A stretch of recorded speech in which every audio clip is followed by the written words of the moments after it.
Okay, so I really don't know 100% where to start this video at, but I kind of want to start back with what made me do music to begin with. You know what I mean? Just a little bit. So in the meantime, Sam used to be at work and she was in college. So she was in college and at work. So imagine she would get out of a class, boom, she going straight to punch into a job or whatever the case may be. So I used to always be at the house and I had free time.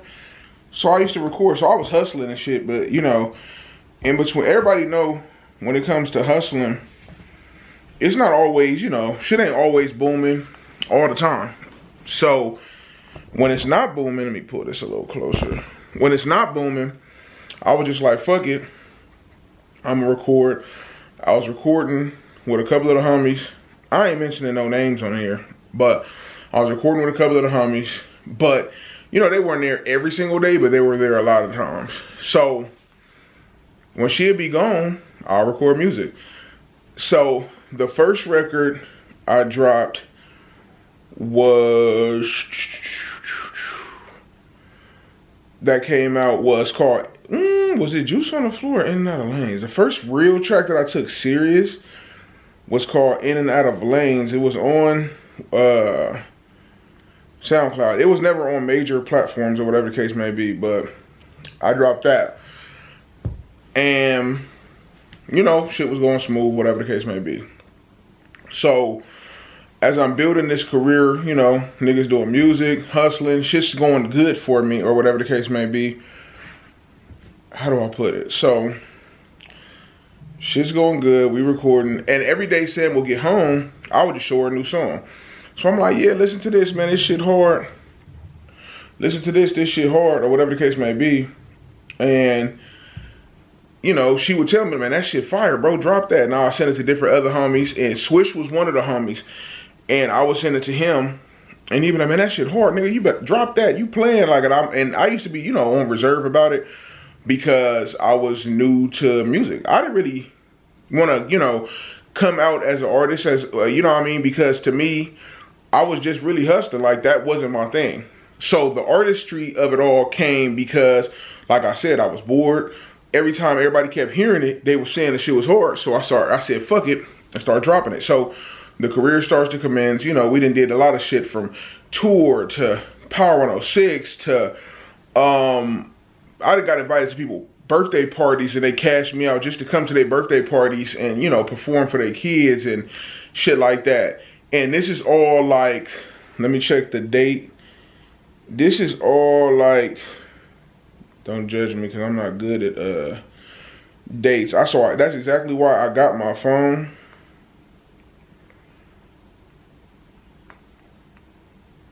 Hold up. So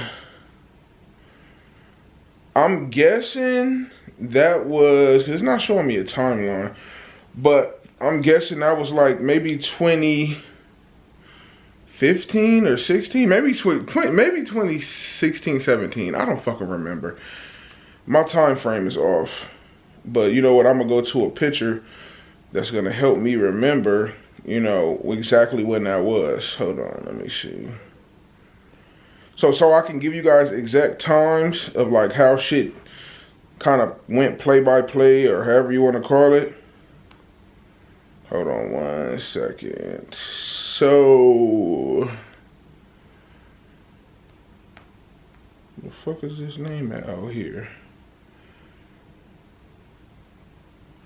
Okay, so this is 2016. So 2016, nigga dropped a couple of records. They gained a little, you know, attention, but in the meantime, I'm still hustling. So after we dropped them a couple of records, boom, they start going up. People start getting more attention. We booking stuff, all that kind of stuff. And then everything was going pretty good. I mean, I've had ups and downs with different people, but the more successful I kind of got, the more drama-filled shit got. Like, You know, I wasn't getting along with everybody, but it wasn't necessarily my fault. Like, I was just doing my thing. Like, literally, I was doing my own thing, minding my own business. I'll tell the homies come to the studio. If they didn't come, I would just record on my own.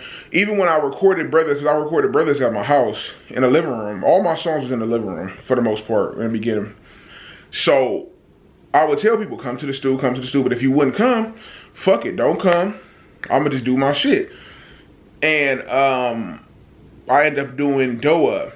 Mind you, Doe Up's not a record that I necessarily was like in love with, but everybody around me was in love with it. So I was like, fuck it, if y'all love it, the world gonna love it. So boom, I dropped Doe Up, we shoot the video. The city goes berserk to Doe Up. Every time they see me, oh, what's up, Doe Up? Yeah. I'm like, they wouldn't even call me Fat Meech. They would just call me Mr. Get Your Doe Up and all this shit I done heard, which was cool. So, boom, when Doe Up came out, I want to say that was, because I'm speeding through it just so you know, it's video might be 2 parts. I ain't gonna, keep y'all forever. So Doe Up came out, hold on, let me look at it just so I know, in 2018. So see, I done skipped up a couple years that fast. I ain't finna keep y'all all day. So when Doe Up came out, a lot of people, I started getting more motion, more notoriety, whatever the case may be, so it started cracking.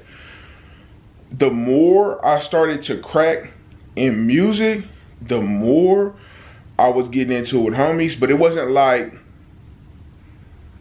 I would love to say it's not me, but I'm gonna say it is me, because the more successful I got and the more like driven, because I'm a driven person, you know what I'm saying? The more driven I got at doing music, the more hater shit that came my way. Like, nigga, I wasn't even prepared for it. Mind you, the kind of person I am, like, nigga, like, I can put this on my life. The kind of person I am, I done drove halfway across the city, picked the homies up. They didn't have cars, they didn't have gas money, they didn't have nothing. I done drove halfway across the city, picked the homies up, looking out for them. I done drove half the way across the city. When they did have a car, like, they getting flats and car fucked up. So, like, I was a genuine good friend. You know what I'm saying?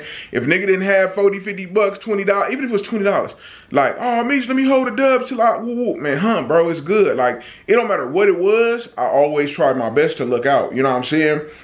So, what's the next part? So, to me, in 2018, I started getting more emotion, which it started getting more like iffy. Like, it was like I was low-key starting to get low-key punished, meaning not punished, but like what's the word I'm looking for? Like, I was getting scrutinized is the word for real. Like, I was getting more like scrutinized because I was popping off, like, doing music, and a lot of people around me was just like sitting there. But mind you, like I stated earlier, I kept telling people, come to the stew. Even if it's just cool, just put it out, because I felt like if something I'm doing was buzzing and the stuff that everybody around me would put out, they would trickle down to that eventually. Like, man, okay, we like him, but who the motherfuckers he be with all the time? So I feel like if the more I drop and if they would drop, even if it was just okay records, people would tap in. A lot of their records wasn't bad. I ain't gonna cap. It was good records, but they was not focused. They was in the streets. They was worried about drama and family drama, just never focused. Like, they were never focused. And I feel like it got made to be my fault. Like, it's my fault because a lot of cats that was around me wasn't focused. But when they watched me be successful, they was like, oh, you could have did more for us. And I'm looking like, bro, we're all grown. None of my homies was little kids. Like, all the homies was my age. Like, they was, like, when this was coming out, Doe Up came out, I was 25. I think I was 25 when Doe Up came out. So, I was like 25-ish, whatever the case may be. 25, maybe going on 26-ish, maybe 26. I don't know, one of those. So, all the homies was the same. Like, if I was 26, they was 25. Or if I was 27, they was 26. Like, they were all a year under me. So, it ain't like it was a whole bunch of, like, 19-year-olds that was trying to get their life together. Like, these are grown men. You know what I mean? Some of them had kids, all that. So, it's like, nigga, it's not my fault that nobody, wanted to take their career serious. They wanted to play. They wanted to be in the streets. And it was all my fault. Which I never understood. So, I'm going to start with, and I'm going to move up to 2019. So, where my brain started kind of like going crazy was, I don't want to get the dates wrong. Please do not judge me if the dates is wrong on this situation, because it was traumatic. Like, when shit be traumatic, it's like, it don't matter the date, the specific month or whatever it happened or whatever, but I remember the second that I figured it out, and the second, I still remember like it was yesterday. So, let's see. So in 2019, that's when T-Swish passed away. So in 2019, when T-Swish passed away, it was like, it was a difficult situation, bruh. It was difficult. It's a lot behind it. I'm not going to get too deep into it. But what made it difficult was the fact that, you know, most people that knew Swish was like, they're his rap friends / his grown friends. Meaning like, y'all was friends with him when he was like, you know, like 18, 19, maybe 20 and up. Maybe even some of them was after that. Let's not cap. Most of them was just recent friends, like in the last couple of years, right? Okay, you was friend for the last couple of years. I knew Swish when I was a child. Like, we both went to fucking KIP together. Literally, like, way back, nigga. I remember when we started KIP, he had dreads. Like, he had dreads. He was very, very, very smart, bro. That's what a lot of people don't know. Like, y'all, you know, you judge what you see on the internet, but that's what we want you to see. What you see on the internet from us is what we want you to see. You feel me? But at the end of the day, it's not, that ain't always 100% like who the people is. Like, that's us kind of conforming to our environment. Like, we in the hood, like, it is what it is, right? But he was very much an intellectual. Like, he was him and another couple of cats at school who was literally the top grade, or like grade point average cats, or even if it wasn't just grades, like they was the best kids at the school when we was little. Like I was the one always on probation at the school, because the way the school worked, if you on probation, you got to turn your shirt inside out so everybody know when you on probation, so you can't hide. It's crazy. So he was always, you know, he probably was on AP a couple times, but not really like that. He was always in the good groups of like, oh, he does his work, he da-da-da-da. So to me, the way people kind of responded to him dying, to me, it was kind of like hard for me to process, because it's like, I understand we all love people. Everybody loves differently or whatever the case may be, but like, this is my childhood friend. Like, I can remember sitting in the classroom beating on the tables with him. Like, we're beating on the tables and somebody's rapping and we're beating on the tables. And then even at my school, we had stuff where we would learn our times tables and we would beat on the table. So it gave us the excuse, like, okay, so they making us beat on the table to learn our multiplications. And I was like, okay, well, we could beat on the tables and, you know, like make up stupid songs or do whatever. Like, so I've known him since I want to say that was, I ain't gonna say age-wise because I can't remember, but I know that was 5th grade. That was when I started KIP. They started that shit on like 54th in Vermont, or 55th in Vermont. What was that? No, that's 54th. 54th in Vermont. It was an old cathedral-looking church right there. If you from the area, you know. 54th in Vermont, it's like a Winchell's across the street. It was a church on this side. Now it's like, you'll see that L with the 7-Eleven right there and all that. Behind it was a church. They just demoed the church like not that long ago. So to me, it was hard for me to process mentally when he had passed away, because to me, it's like, these are his friends, but it's like y'all his right now friends versus the friends that was actually, you know, I was raised going to school with him as a young bull. And, you know, different scrutiny, different back and forth shit that I done heard in the streets and all this. I'm like, nothing that you can hear, nothing that I could hear or see about Tyler, which is his real name, in the streets, nothing I could hear about him in the streets would change the way I felt about him. You know what I'm saying? Like, nothing in the way, nothing in the streets that I heard about him could change the fact that this was really my friend.